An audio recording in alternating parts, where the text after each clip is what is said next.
Hi, I am Mike of Near Left Dice. This is the Kerbal Space Program. Welcome to Duna. This is Discovery 2. Orbiting Duna.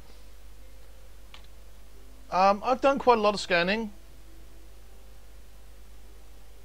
I don't think I can be bothered actually finishing up the scan. The main purpose of Discovery 2 was really just to get a couple of contracts and get Bill back.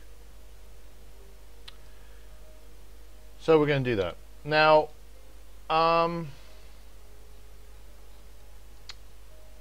currently I'm in this polar orbit. There we go. There we go.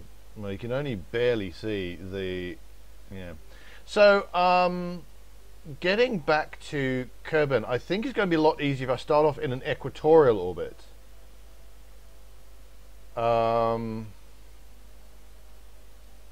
Just for curiosity's sake. Actually, did I want maneuver plan? I think I did actually. Advanced transfer to another planet. Pick a planet.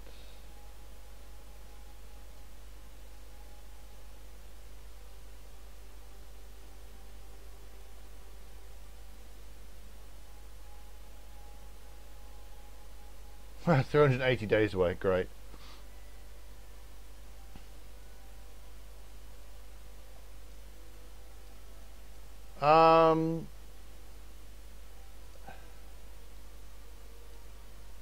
Well, that actually does work. I'm getting an encounter.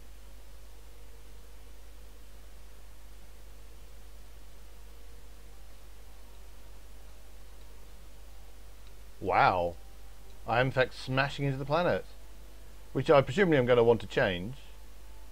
Well, I was going to do something about that, but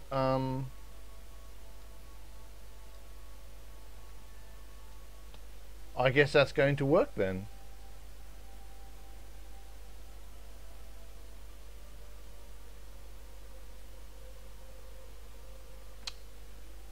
The only problem was obviously it's 380 days away, and I'm not going to be able to fast forward that far. See how fast I can go. Right, that's as fast as I can go.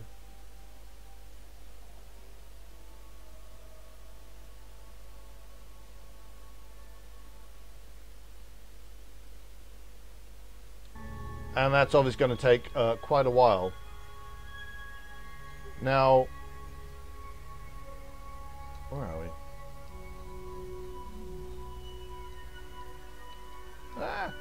See, I'm not in that mode. Now, obviously, you know, I could, in theory, go some other. I could swap to another craft, or I could swap to a planet or something. Go back to the space center and fast forward to that level. But I've discovered that you very often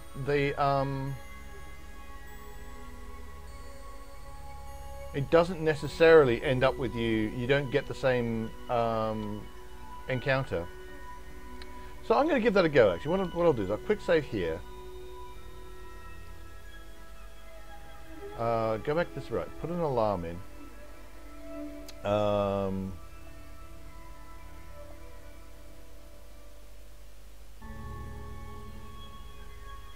Let's put in a 1 hour margin.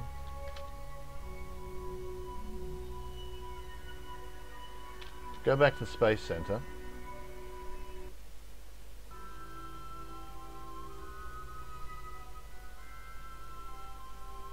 And fast forward to that. In fact, and actually no, I don't want to do it on the Space Center. I suddenly realised, because then the stars are going to be going past really quickly, and it's going to be horrible. So we'll go into the tracking station and do the fast forward from there.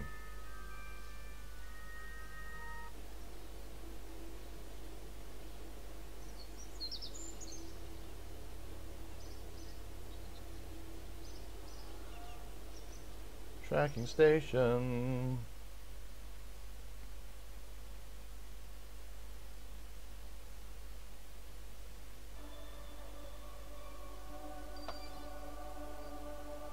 And if we hit tab, we go to the Mun, then to Minmus, and then to Duna. Now we can time warp a lot.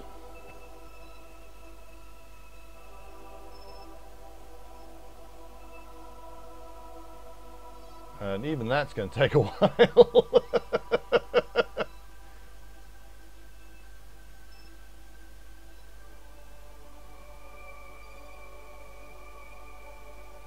In fact, I don't even know it's actually properly time warping as quickly as it might.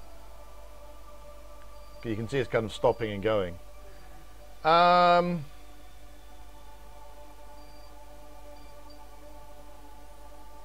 Okay, I'm just going to wait till the time warp is finished, and then I'll get back to you. Okay, so the time warp's beginning to come down, so we're beginning to approach.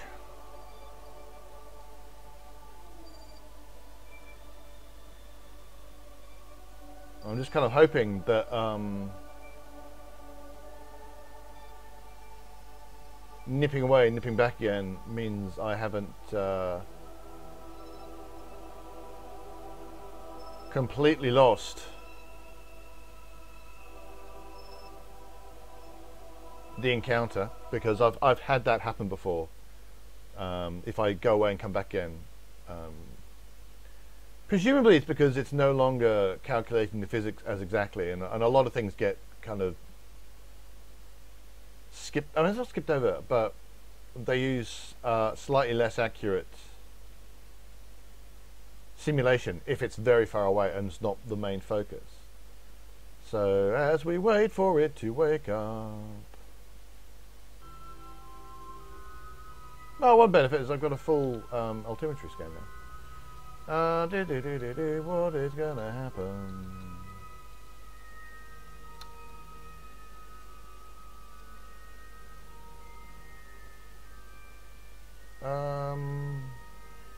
Well, as you can see, I'm no longer getting any kind of encounter at all. Something really weird's happening.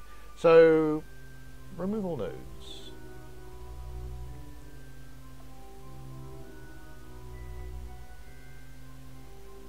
Alright, anytime now. So, create and execute. Okay, that worked. Good, good, good. Right. Actually, I didn't want to do that so much. So, despite the fact that I'm slightly...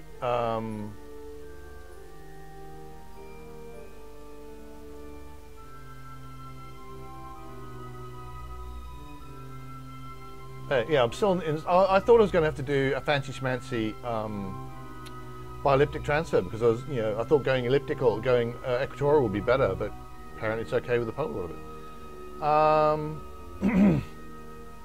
So that would explain why I didn't see anything happening. I didn't have the nav ball up, and the first thing it does, it points towards the nav ball. It points towards the maneuver node on the nav ball. Then it does the warp, so that's all cool. Doesn't know how long it's going to take the burn. Let us ask. It's going to be a 3-minute. Ask engineer. So it's a 3-minute and a bit burn. And I'm going to want to do an adjustment, I suspect. I'm surprised though. It's only like 500 odd delta V to get there, which is really surprising.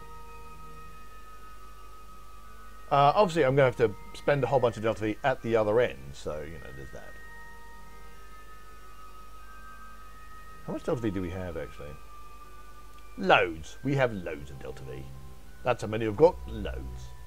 So, I probably could have done all sorts of fancy schmancy stuff. I probably could have gone up a level. Not that it really mattered. Right, while that 3-minute thing's happening, there's a thing. Yes. Let us go for a biome map of Duna.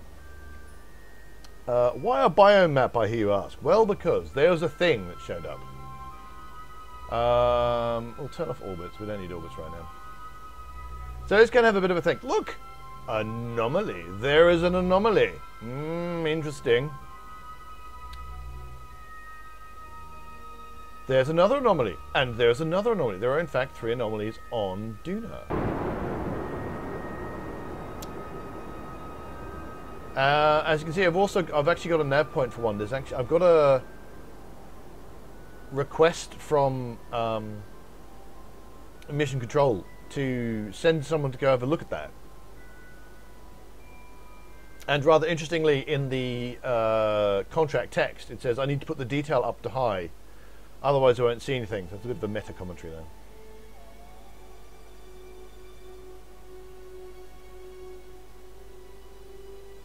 So here we go, all sorts of lovely bits and pieces. Oh, I don't have high level altimetry scans. There you go. So poles up the top. This is all poles. All sorts of other bits and pieces. What did I land? I landed in lowlands. So I've got highlands, I've got midlands. And there's apparently some Duna craters around, but I don't know where that would be. I don't see that. I don't see anything on this map. I'm pretty sure I saw something that said Duna crater. So obviously I'm probably going to want to send something over here at some point. I didn't need to go out of map mode. I actually have had a thought, which is if I get if we look at let's bring up the map again actually. If we look at Ike, and we'll go for altimetry, and we'll turn on resources. So it looks kind of like Ike might have some amount of resources on it. So I could, in theory, if I work out a mining station and refueling station setup, I could set something up on Ike, and given that Ike's fairly small, well, that's interesting. I'm not getting to find out how much ore's there because there's not a scanner in orbit right now. That's interesting. But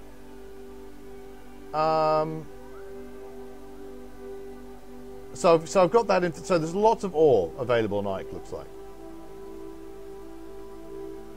And I already have a craft that is capable of landing on Duna and taking off again, which is the Duna Explorer. So while I could, in theory, make a dedicated a new lander craft, I actually kind of already have one in orbit there. So if I set up mining facilities on Ike,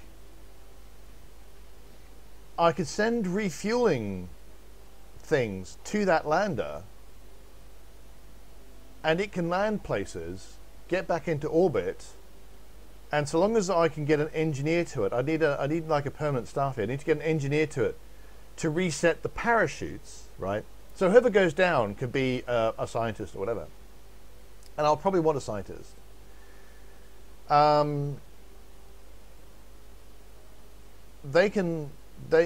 long as there's an engineer, every time it comes up, there's an engineer to come and reset the parachutes. Everything would be brilliant.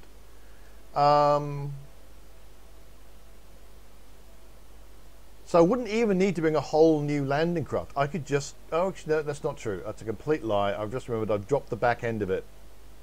That is very silly. That doesn't work at all. I had to drop... I will, in fact, have to bring a whole new... Oh, that's all right. I can bring a whole new lander.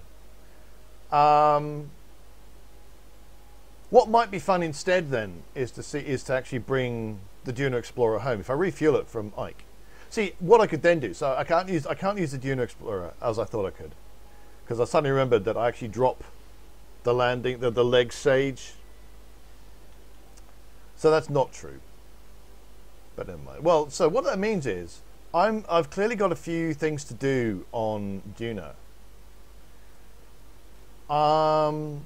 And it might be that the best thing to do is to set up some kind of permanent habitation where there's a mining station that refuels. Because unlike the Mun, there is an atmosphere. So I don't think a hopper design is going to be that good on Duna. And Duna is also very big, right? So a rover, well, I mean, yeah, there's things to be said for a rover. There are areas on Duna, for example, where you can land, and there are 5 biomes or something, some really large number of biomes within 5 kilometers, and that's exactly what you want a rover for. But a hopper design, because of the atmosphere, a hopper design is going to be much less useful than it is on an airless body like the Mun or Minmus. So a hopper design where it lands and it gets resources there and goes and then hops off somewhere else, probably not the best. I'm better off making a lander that will permanently be in orbit, gets refueled from Ike, lands when I want to, takes off again, rendezvous maybe with a station or something. Because there are those 3 anomalies that I'm going to go and have a look at, and I've got at least one that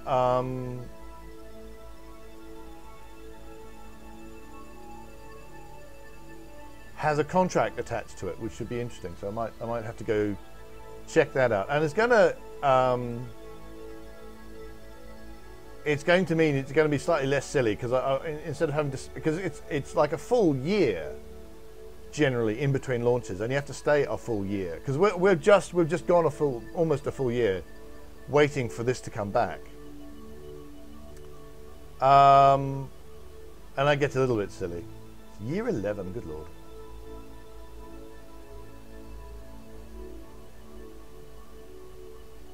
So there's stuff to do on Minmus, it would seem. No, on Duna. What am I saying, Minmus? Why did I say Minmus? There's stuff to do on Duna, it would appear.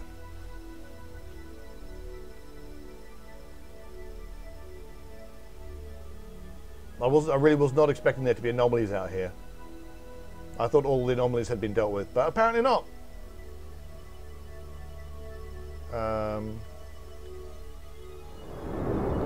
Don't know why I clicked that. There's no point. You're just seeing the rocketing. Look at that whoosh. In fact, it's beginning to power down.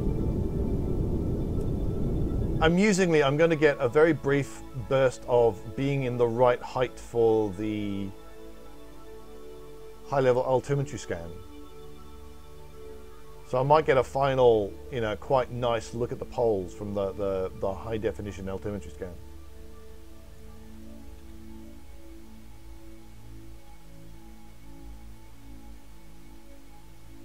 Oh, I can't analyze the data. That's interesting.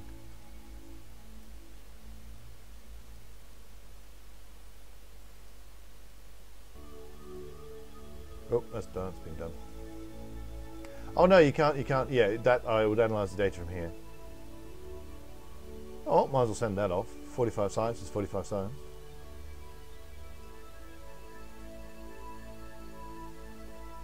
And I've sent all the data and get off that.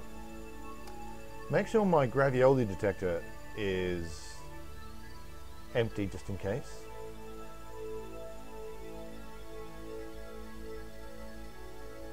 Let's quickly see if there's anything that's worth doing right now. No, there isn't.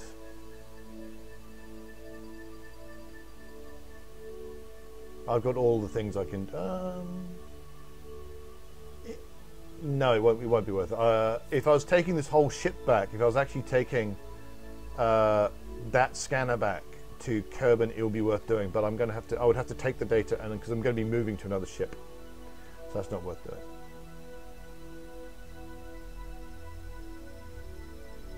So there you have it. I am now back on track to land at Kerbin. When I leave the SOI, I'm going to want to adjust, I suspect, my Yes, I'm going to want to slightly adjust my my approach, because I don't want to ram into Kerbin. That's going to be very embarrassing. I want to be getting into an orbit. But I think that is going to be for next time. So, thanks very much for watching. Do hit like and subscribe if you're enjoying these videos. Come visit me at neilafterdice.com. We're also on Facebook and Twitter. And until next time, reach for the stars.